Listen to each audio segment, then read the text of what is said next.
Hi, everybody. Welcome to Season 2 of the Semrush webinar series, Show Me the Links. I am your host, Julie Joyce, and we have a new format for this new series. This new season. Last time we were doing like a one topic and we would have a variety of guests, but currently we're going to do an Ask Us Anything. So kind of a free-for-all for the guys we have on today, which I'm very excited about. I have Debra Mastaler, who actually originated this series and turned it over to me. So I'm super honored to have her. And Garrett French. I'm sure you all know him. I was just thinking, looking at these guys, we've got the best hair in the business. We've got the best beard in the business. So an admiration of you guys. So the worst hair.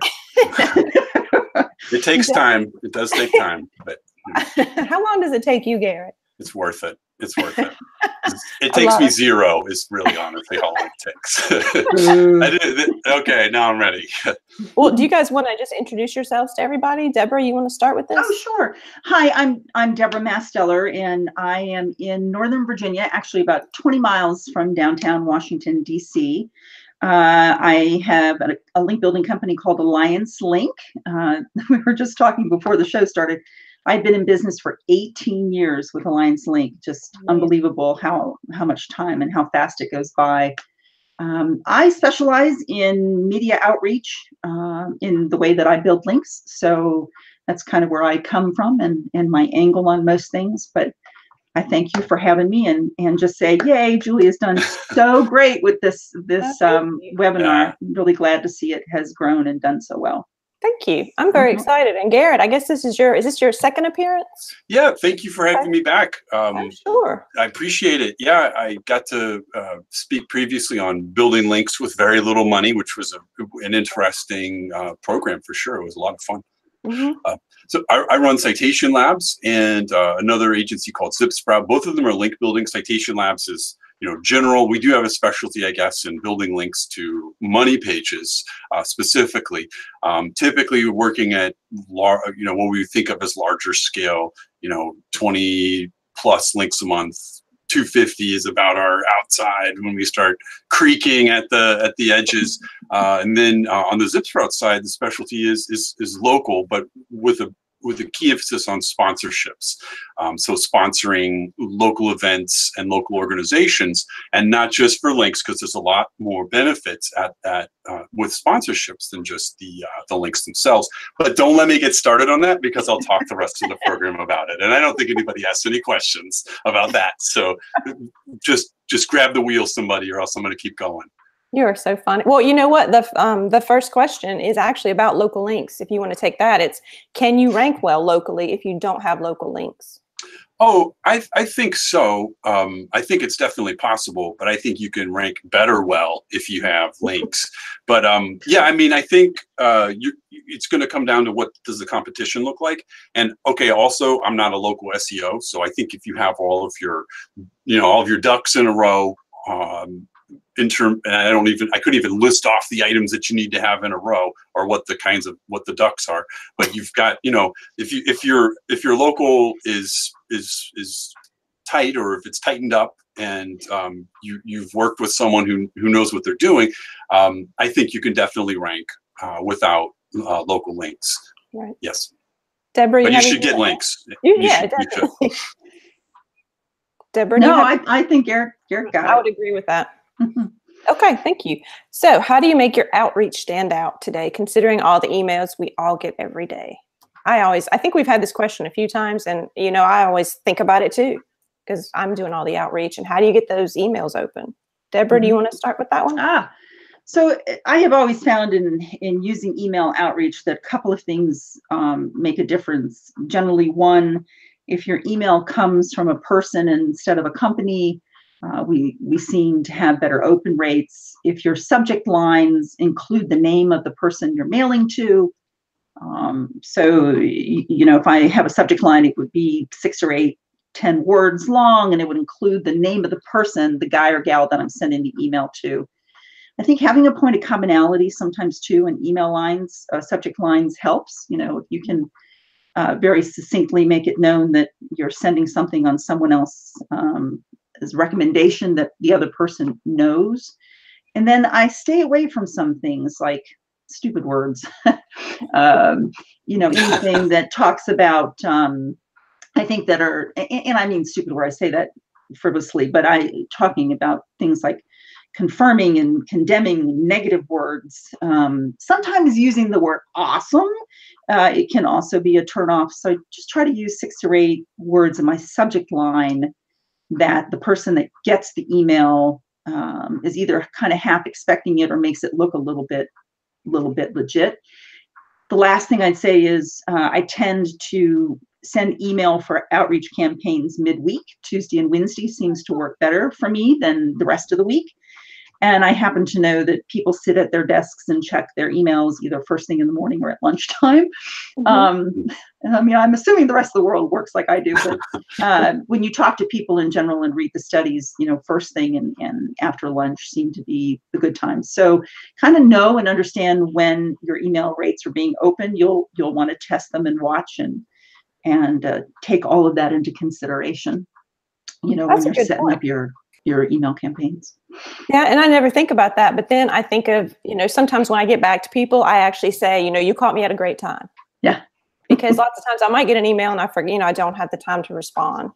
Yeah. So that's actually important. 10 o'clock in the morning is like, everybody and your brother, and you're on meeting calls and all the rest of it. And then at the end of the day, I'm just whipped and I know that I cannot always focus really well. So I tend to put the business calls off, emails until the next morning. So, yeah. Garrett, you have anything for that? Yeah. So we are primarily, when we're emailing, we're trying to learn if we can, give somebody a free article. Okay. So with that in mind, the other kind of constraint or reality is we're typically focusing on publishers who are overlooked by the majority of SEOs. So, people who don't get 100 emails a day asking if they can publish on their sites. So what we've learned there for this type of audience is that we actually have to be pretty transactional. Actually, the more we kind of try to be elaborate about how awesome we are and how this piece of content is going to change the lives of their audiences, the more we confuse people, and so the response rates go down. So I would definitely say, one, if possible, go, if you're not getting responses, maybe look for other publishers. Could be one thing you could try doing, because especially if you're getting started, it's hard to fathom how many emails and how many pitches a given publisher is likely to be getting a day. It's a lot. And so trying to think about who is a publisher and who is less likely to be getting emails could be a useful direction, one. And then two, just make sure your pitch isn't confusing. And how do you know that? Well, one is you're not getting any responses. Two is people seem like actually confused when they respond. I know this is basic. This is really basic stuff, but this is just what we've learned on our end, because we're not necessarily going after what we call the 1% of publishers who are the people you've heard of. We're going after everybody else who people haven't heard of, generally speaking. And so we've got to be, it's kind of a different play in a lot of ways. So definitely succinct pitches, clear, making it clear what we want the person to do or what we're asking them. I mean, kind of marketing 101 stuff, really, but just that's how we do outreach. Well, yeah, I mean, I think it's basic, but it's, like Debra said, just the timing of it. That's something that I don't always think about. I'm thinking like, I got to get a great subject line. Yeah, we don't focus on the timing quite as much, for sure. But subject lines are big too. But even that, when we try, anytime we've tried to be fancy, or we usually almost always come back to what we call a transactional, super, like, hey, would you like a free article, or can I send you an article, kind of stuff that's very specific to the whole gist of the email, what we're trying to learn about that particular publisher. So, but that's tactically, we're very different. What we're doing, operationally, or we want a response from a publisher, but the approach and the tactic are pretty different, I think, from from Debra to Garrett. I think they're, so it's not, we can, you know, it'd be interesting for sure just to test time of day and see what impact that would have. So I really don't know. we haven't messed with it. It makes a difference who you're sending email to. So if you're sending, in my case, mostly to media types, media types tend to, surprisingly, depending on the time of day it is, they're on their office machines, but you know, a lot of people are on their phones. And so if your subject line doesn't really capture their attention, they're going to either delete it right away, you know, or save it for later. So I really think that subject line thing is pretty important. Agreed. All right, we got a good question from the chat. Does anybody use Pitchbox or anything like Buzzstream? And if so, what are some things you would advise on how to use those tools to get a good response? I don't use either, which I think I should, but I didn't know if either one of you did. I do use Buzzstream, and what I like about those tools is that they really help you stay organized, and they kind of help keep you reminded about who you sent to, and you haven't heard from somebody, and you can follow up again. It helps you kind of qualify and quantify when you have a lot of email that's going out. And mostly because I work in the media end of it, you know, I can't afford to screw up and send something to the same person twice or sound stupid, and that really helps me stay straight. So in that regard, I think from a management system, they're super. They are really super. Yeah, I feel like I need to get more professional and use them. You know, because I do have problems with organization, but then, like I've told Garrett, I've been doing things the same way for so long, I'm kind of scared to mess with it. It's working, Julie. It's working. Yeah, if it ain't broke, don't fix it. But every time I look at their offerings, I'm just kind of blown away. So yeah, they've really been making some great strides, both of them. But we have some custom software we've built for outreach. One specifically that we built out for forms, and then we do a lot of tracking with spreadsheets still. Just the way we operate, we're not a fit for really either of those services, at least the last time I looked. And we look, you know, every year or so, we're like, well, could this work? Because, you know, it's just a lot. We send a lot of emails, and yes, it'd be nice if we could have a more organized off-the-shelf system, but it's never been quite right for how we operate so far. It doesn't mean it never will, but anyhow, I would as a Paul May fanboy, I would say try Buzzstream first. I know the guys at Pitchbox are great, but Paul May he's rocks. Yeah. So definitely try Buzzstream first. I'm not saying don't try Pitchbox, but they've got a wonderful team at Buzzstream, and they're very, very supportive of new users. So I think it's a fantastic I think it's a really great place to get started, and honestly to you know, kind of make your business home or your outreach home as well. It's a great platform. Okay, so you're a big fan. Don't use it, but yeah. Hates that. He's a fan. Okay, is it more important to get high DA links that are not relevant to your industry, or is it better to get low DA links that are relevant? You know, everybody likes to talk about the domain authority. So what do you guys think about that? And I guess you could use any metric you could substitute for DA. Oh, good, because I was going to say, I don't use the Moz tool. Right. And the Moz tool is the only one that assigns domain authority or DA. So I don't really know, since I don't use the domain tool. I think when you're looking for link partners, you want to find link partners that Google deems relevant. Yeah. And really the only way to know what Google thinks is to look at the search results. So you'll put in your terms, and pages come back, and you should try to get links from those pages that are being shown for those terms. So that's, I can't answer a DA question. I don't use the Moz tool. Right. And really that's, since Google does not use that metric, you know, in the way that they calculate the way a page ranks. Right. I can tell you that the search results are the best. So I'd add to that I agree. Look for relevance first, 100%. The cases where I've heard people go in for DA over relevance or higher DA over lower DA with relevance is if it's more of an affiliate play or we're not really in this for the long term, right? Like we just want to build some links or build some rankings for a while, then. But what's going on is as soon as you exit the relevance building, you've got a link that's going to stand out. It's going to not feel natural. The more relevant you can make the link, the more natural it's going to feel. It's going to stand the test of time. It's going to stand the test of the quality rater, right? Because that's it. And then the other person that you got to be kind of guarding against are competitors. Right. So I would definitely say go for relevance and ignore DA. But if you need a quick win, if you're trying to, if you want a 6 month, and it could last forever. This is the thing, you could get an irrelevant link from a high DA site and it confers value for the rest of your life and your website's life. Who knows?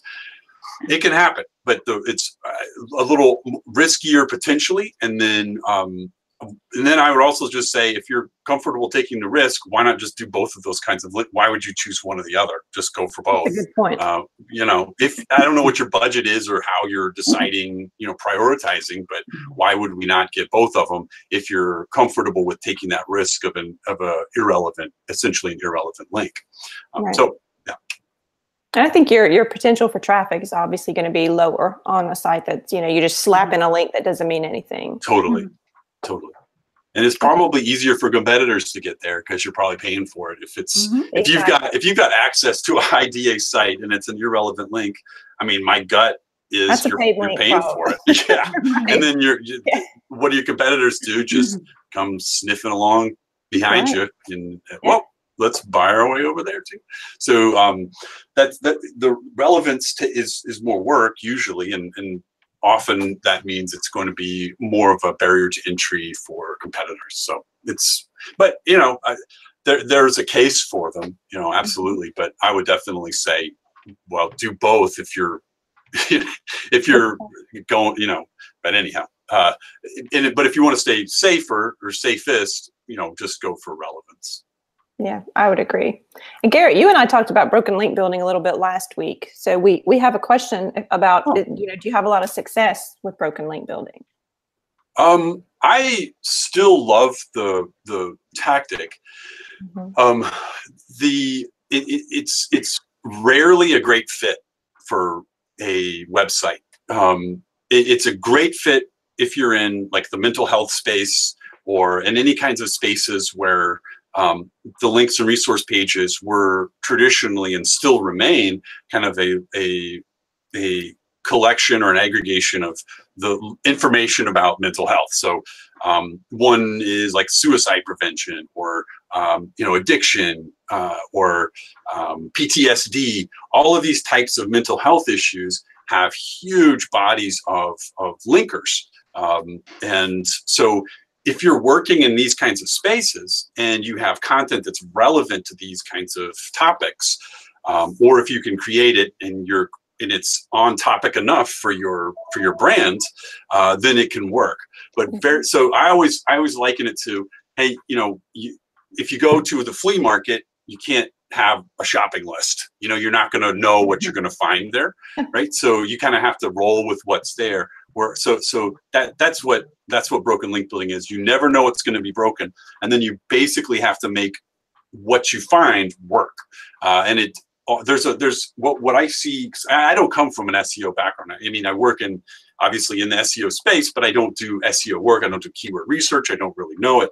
But a lot of times I see a lot of rigidity in how SEOs think about what relevance is or what a topical relevance is. And so if you're especially, and you probably wouldn't know this if you're really rigid in your thinking, you may not know that, but if you are, then it's going to be even more difficult to find these, to be comfortable making the leap from what's actually broken to what your website's topic is about.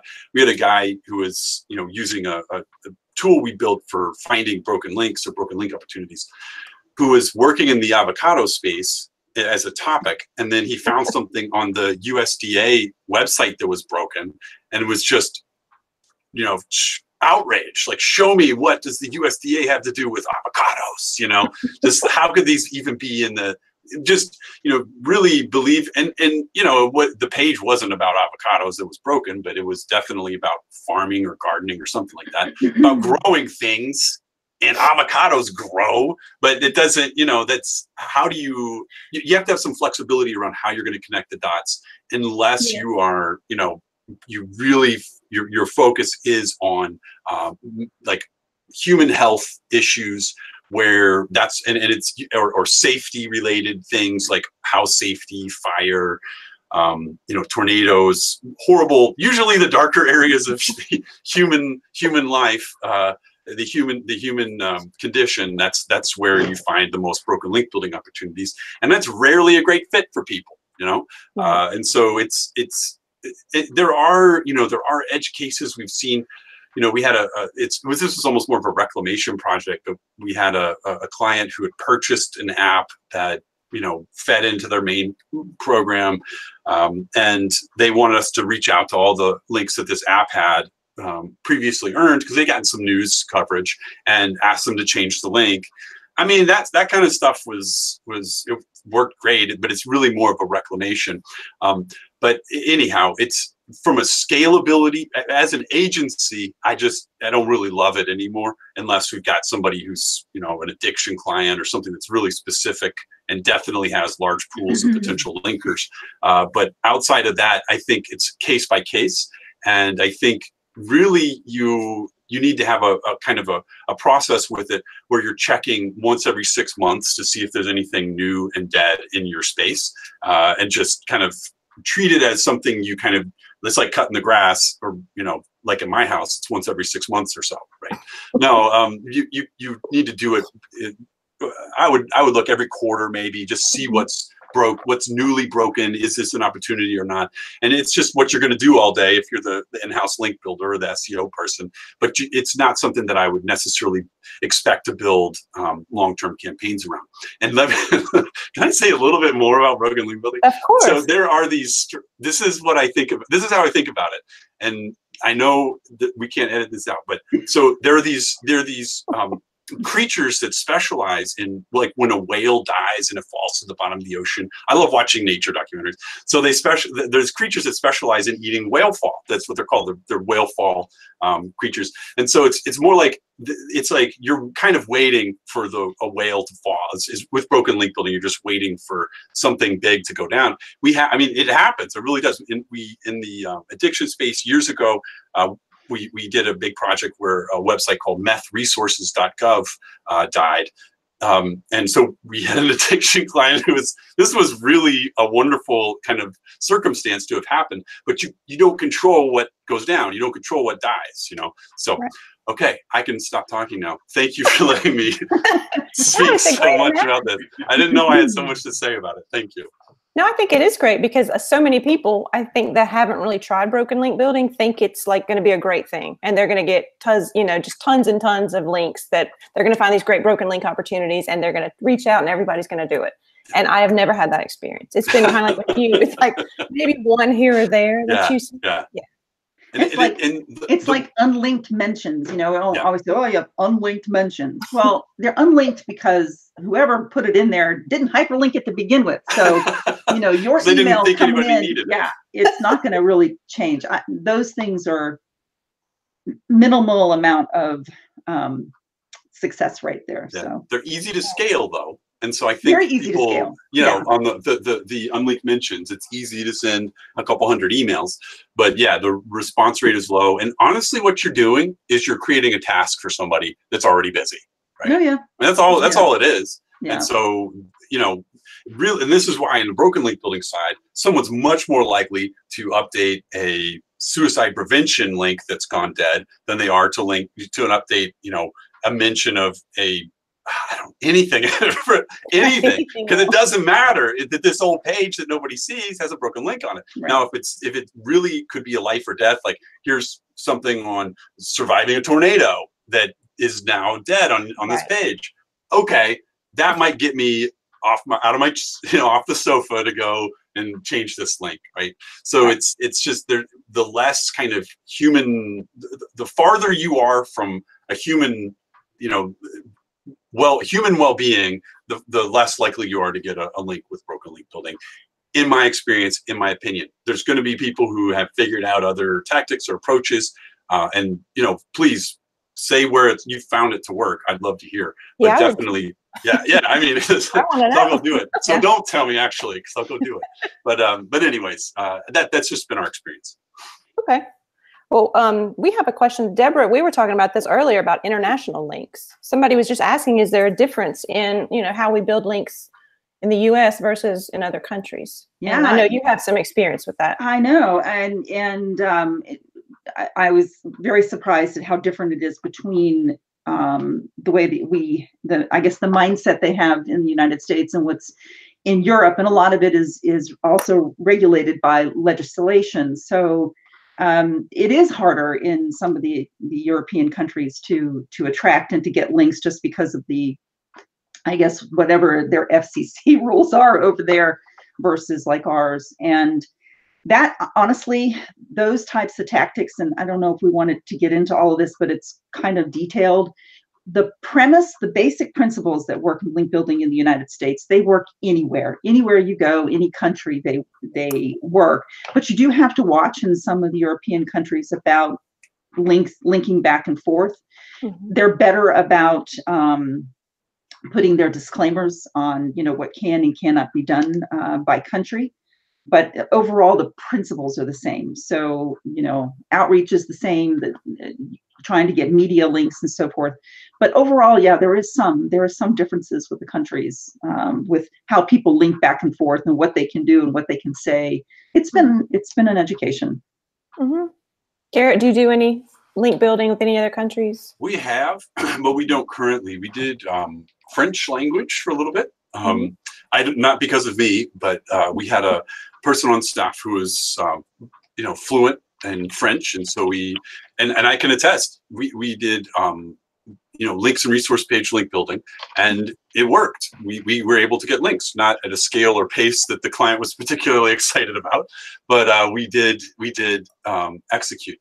I know Zeph Snap does a lot of Spanish language link building, and we've actually experimented with Spanish first content for the US and not had particular success, not the success that we hoped for. And this was links and resource page, like, I forget something, house fire, something on house fires or something, that was very human safety related, again, in Spanish, and didn't find a particular success in the US. But we have done sponsorship campaigns in Canada. We periodically have people ask us just for, TLD specific, we only want .ca or .au or UK links, from time to time. And we are challenged by not speaking the Queen's English, I think, at times. And there's sort of differences in Canada as well, where we kind of we stand out without really meaning to. And so we haven't solved those elements. So we're not really, I should just shut my mouth. No, we don't really know anything about a little way of saying, no, we don't know. Well, that kind of reminded me, we do have a really good question that somebody had asked earlier about a thought leadership report on transportation trends and technologies. So think about that. What are some link building techniques to increase authority and visibility on an industry report? Oh, that was from the young lady, Paige, I think, from Energy Systems. Yes. Yeah, that was really interesting. And I actually took a look at her report and what she has. And so, but I think I don't want to go into the technical parts of it, and because nobody can see it. But let me just mention something, because we get this question has been asked numerous times in the chat. So what this company did is they created a 168-page report, which you hear that a lot about, creating evergreen content and case studies and white papers and so forth. And this was along those lines. And what they did a superb job of breaking down the table of contents. And the table of, and this, by the way, again, this is a transportation report. They're like an association or a governing body, if you will, in the transportation system industry.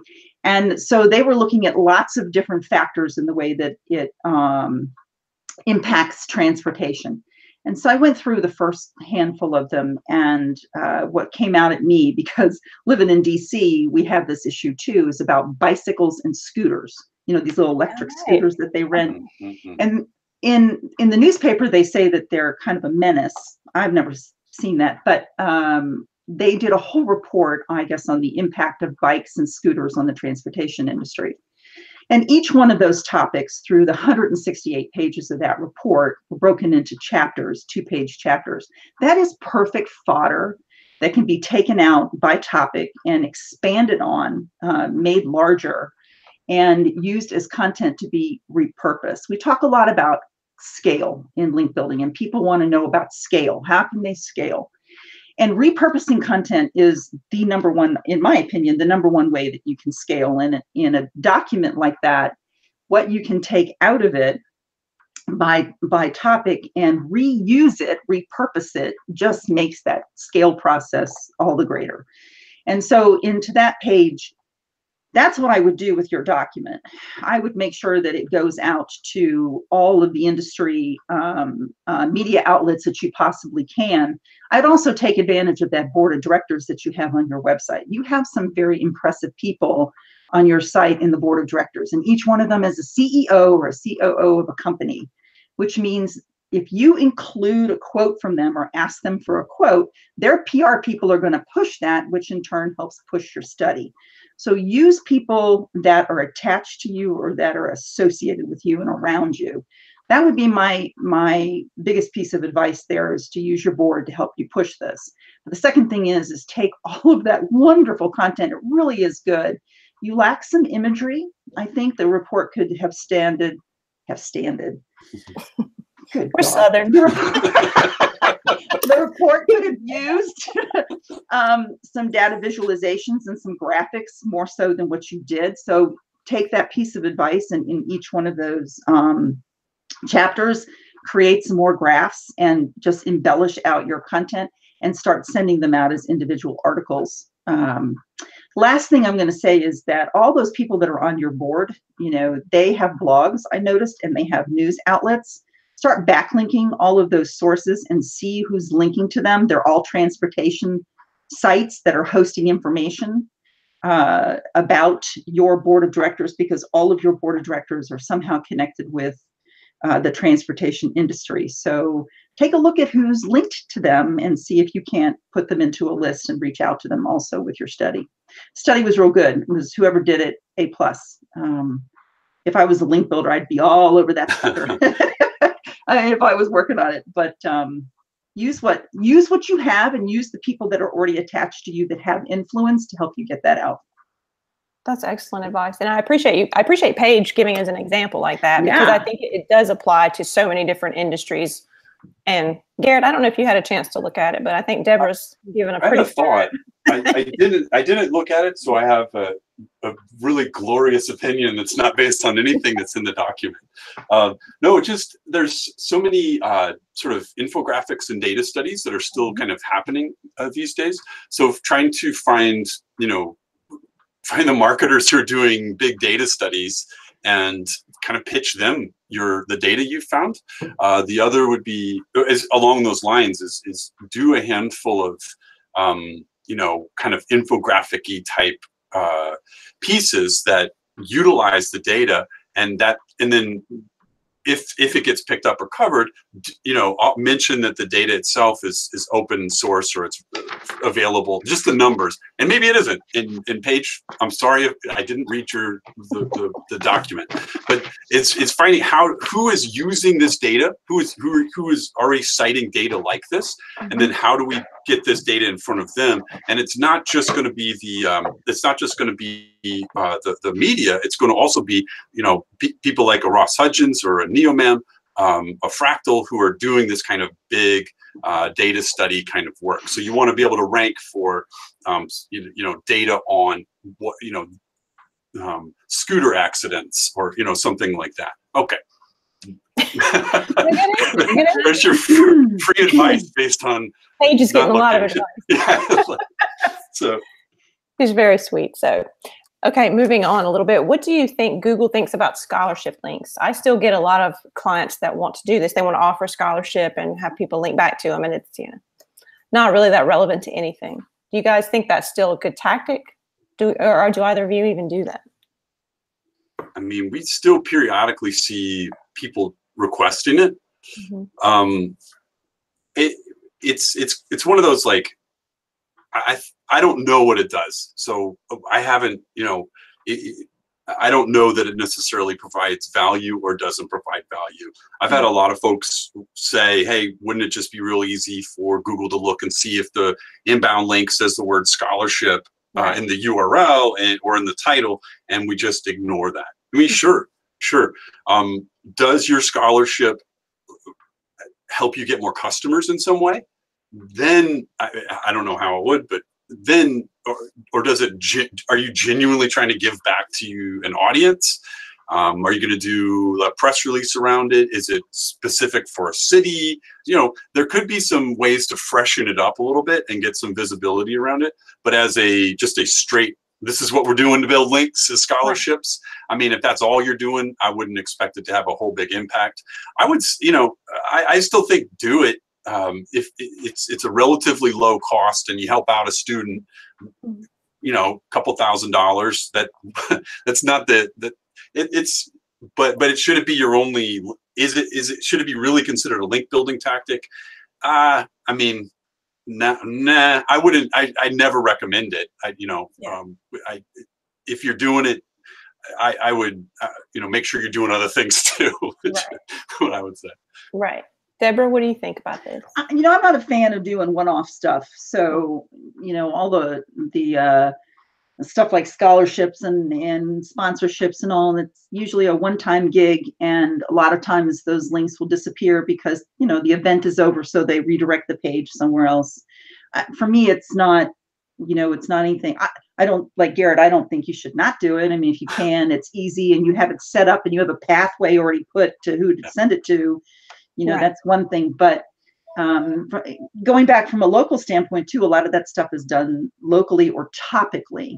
Mm-hmm. It's like in the dental field or whatever. Sure. I think it's fine, but it's just, I don't do a lot of one-off stuff. So if you can do it and then just put it on what's it called? Like autopilot, then that's how I would do it. But otherwise it's not for me. I kind of agree with that. Now we have a question that we had discussed earlier, because I think it's very interesting about industries where some people might not be comfortable with them. This is actually specific to sex workers.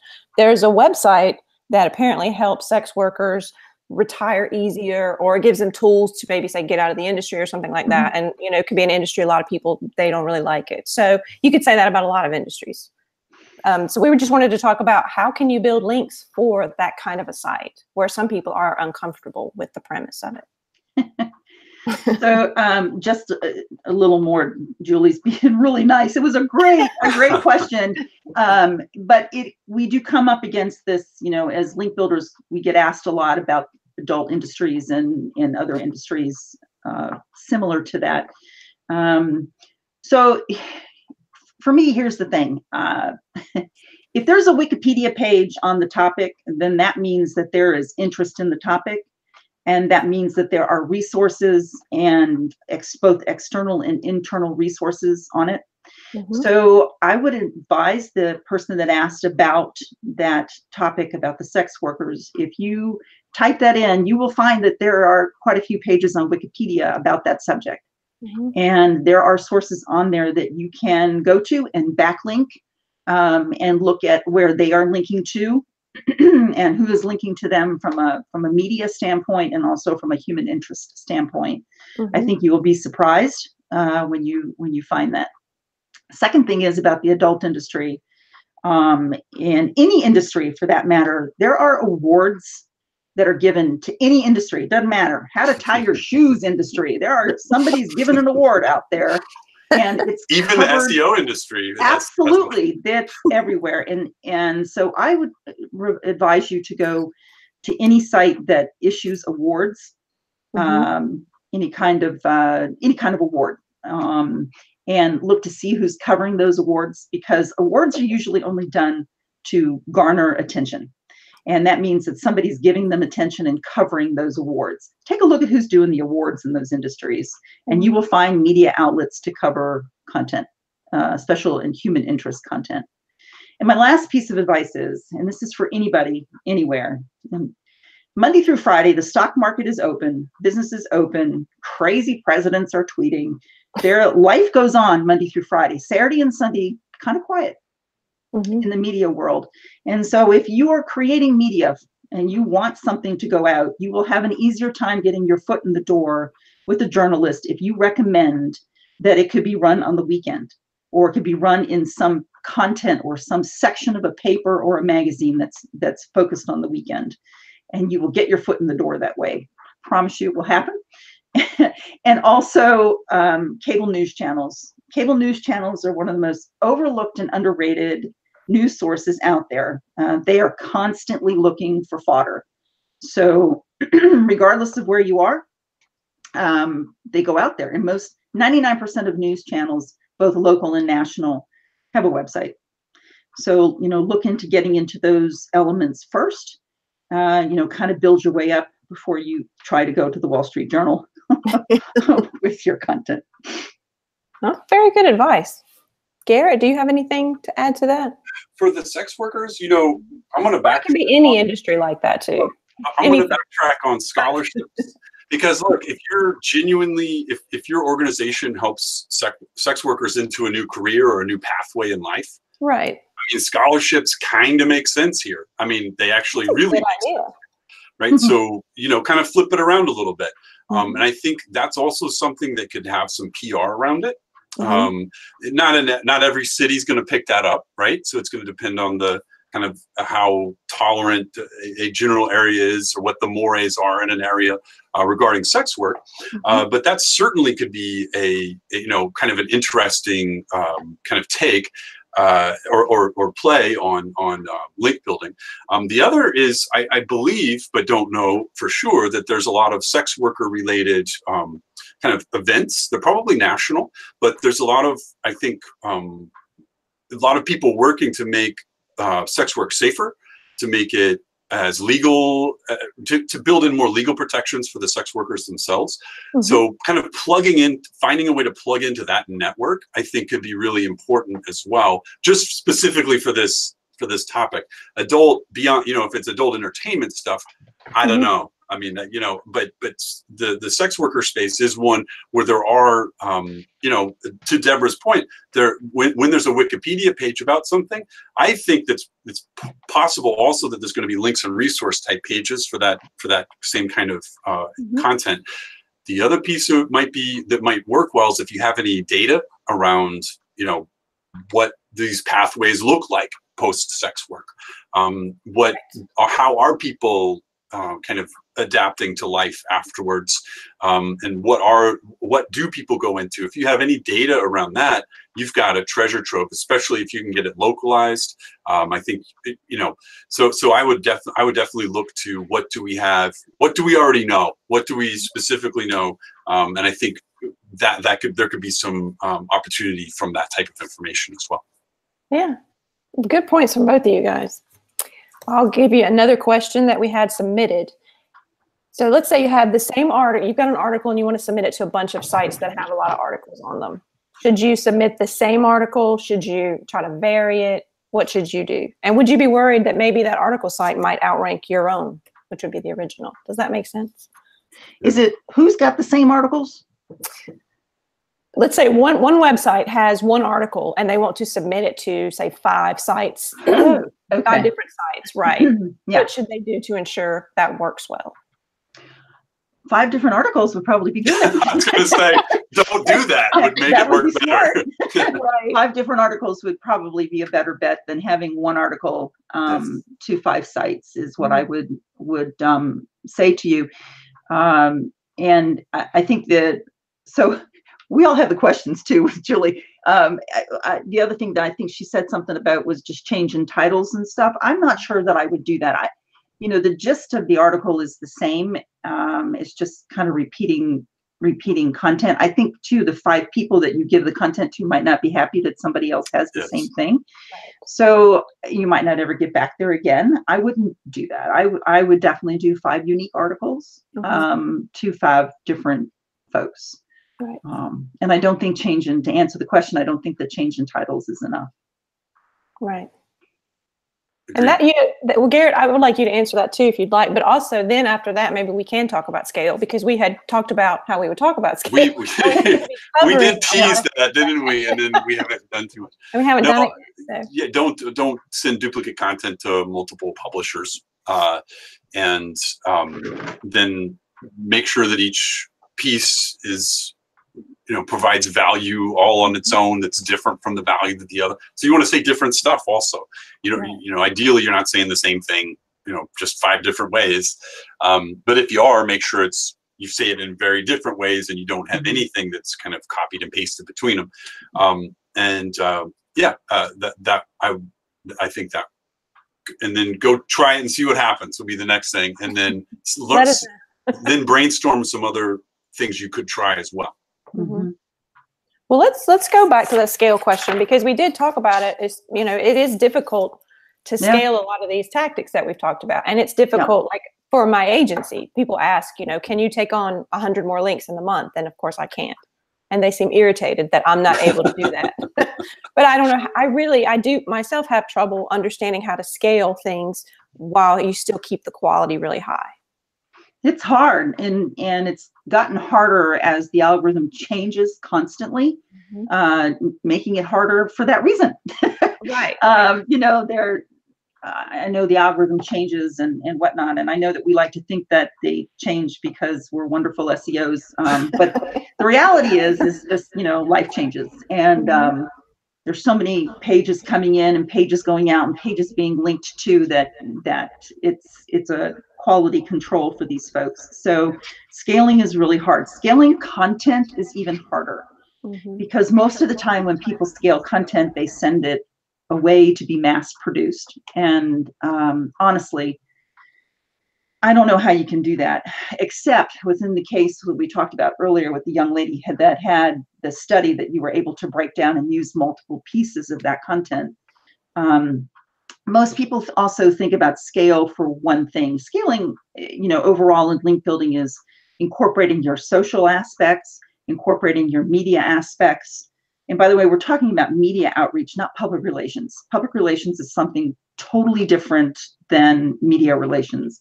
And you're talking about the content end of it, the design end of it. There's just so many different elements, that go into link building and the kinds of content that you can put out there. Having a lot of different kinds of content that you can create from one post helps you scale that cost.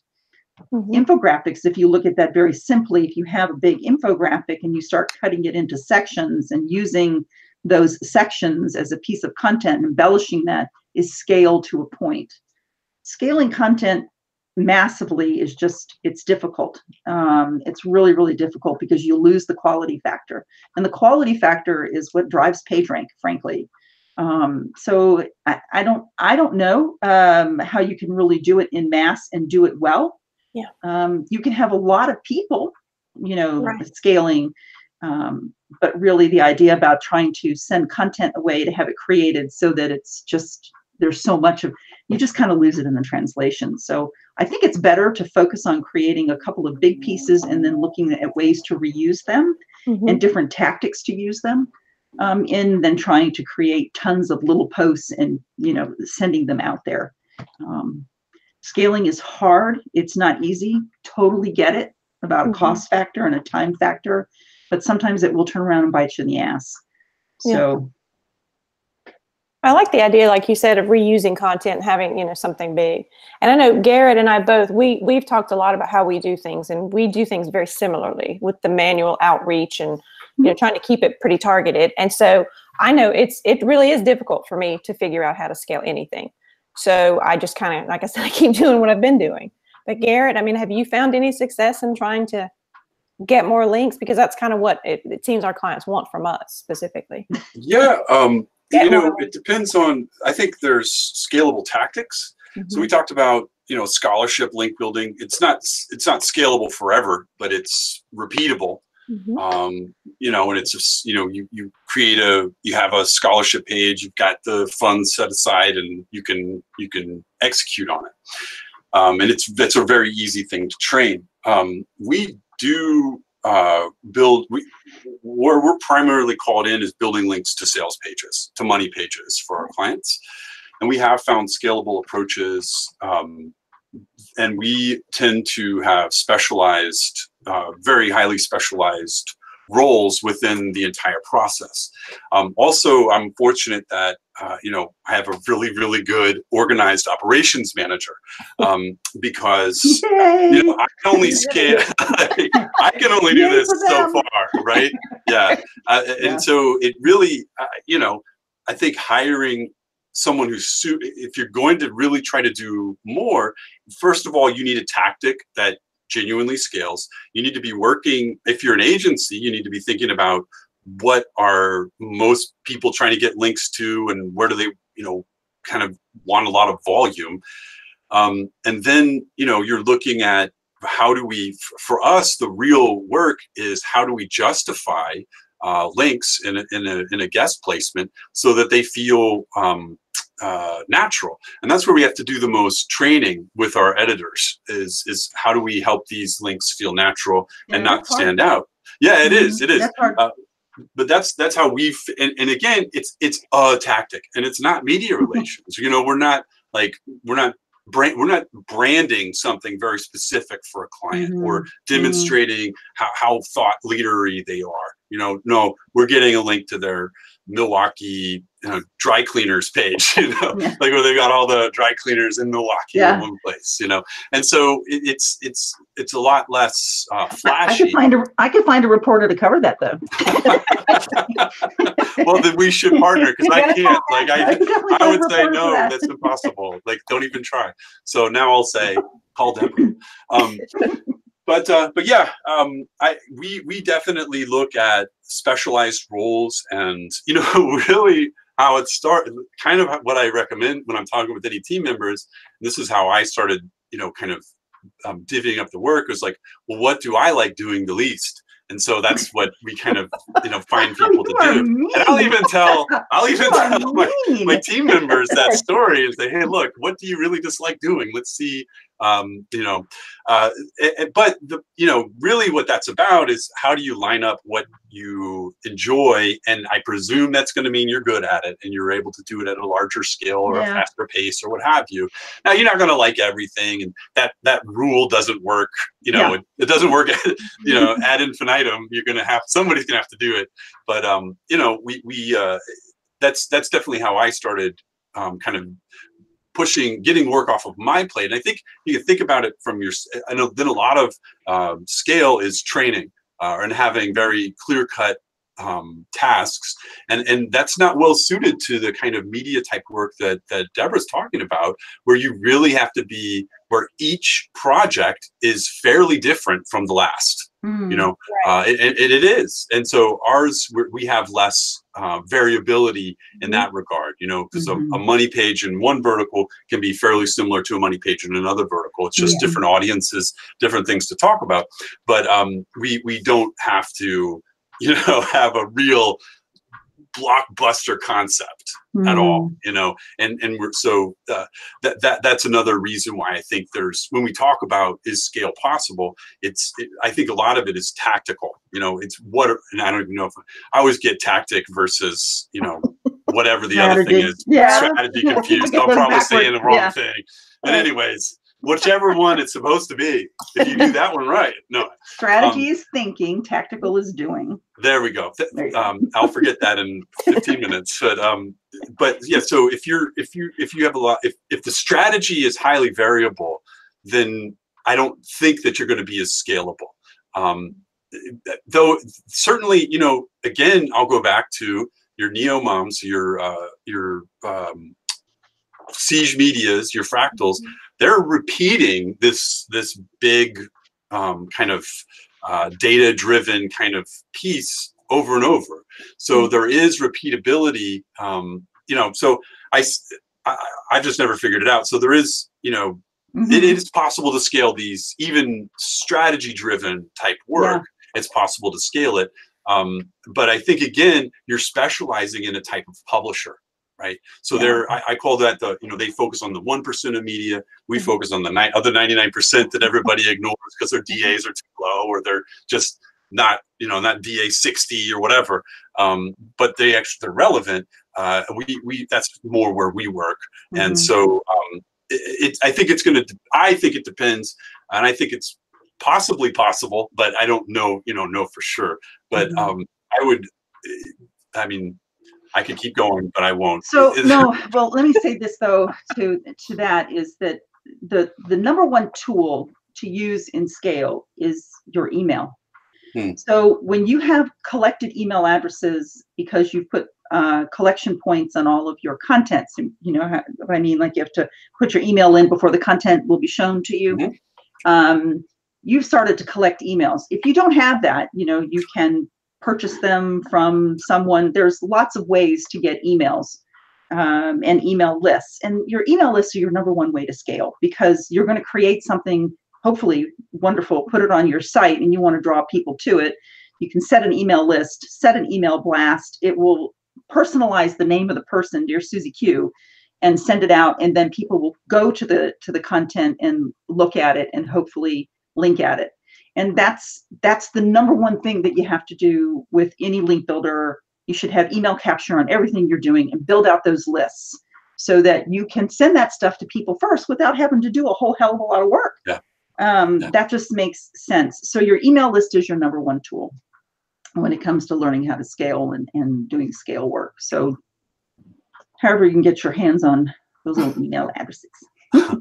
That's smart, because I never think about that. And you saying that like that's the number one thing. We have 3 minutes left. So I have one question. I know it goes by really fast. Wow. Especially when you have Garrett on your show. You're going to, sorry guys.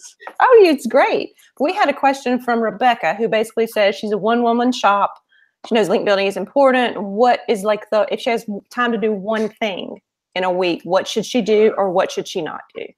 And I do get that question a lot from people. Do one thing each week to build links. What should I do or not bother? Just you on your own. You've just got to maybe try to do one thing. What would you do? So the one thing for me, I didn't start off in media linking. I started off as a manual link builder, just like everybody else, because back in 2001, that's what everybody did. Or you submitted to the directories, one or the other. Right. And so I am really big and really hot on using Google search results to tell me what to do and where to go.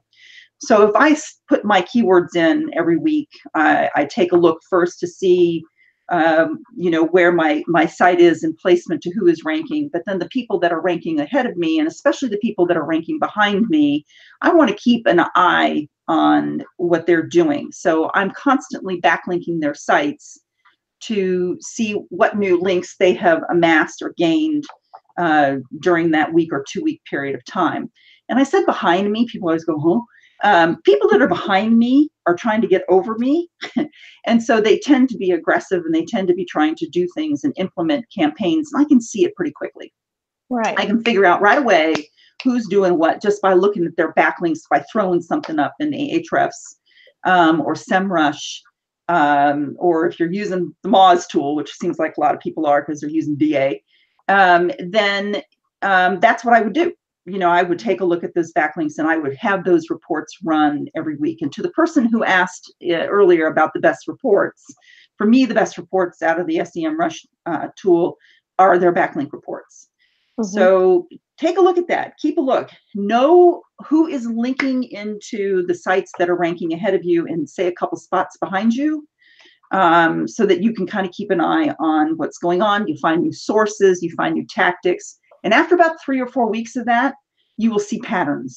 You will notice patterns right away, and you'll be able to be proactive in some of those sources and know where to send your content, before your competitors do. So for me, keep an eye on the SERPs every single week and backlink those sites. Good idea. Garrett, you have anything? We got about 30 seconds. 30 seconds. That should be plenty of time for me. I wish I hadn't talked about that whale now. I have no time.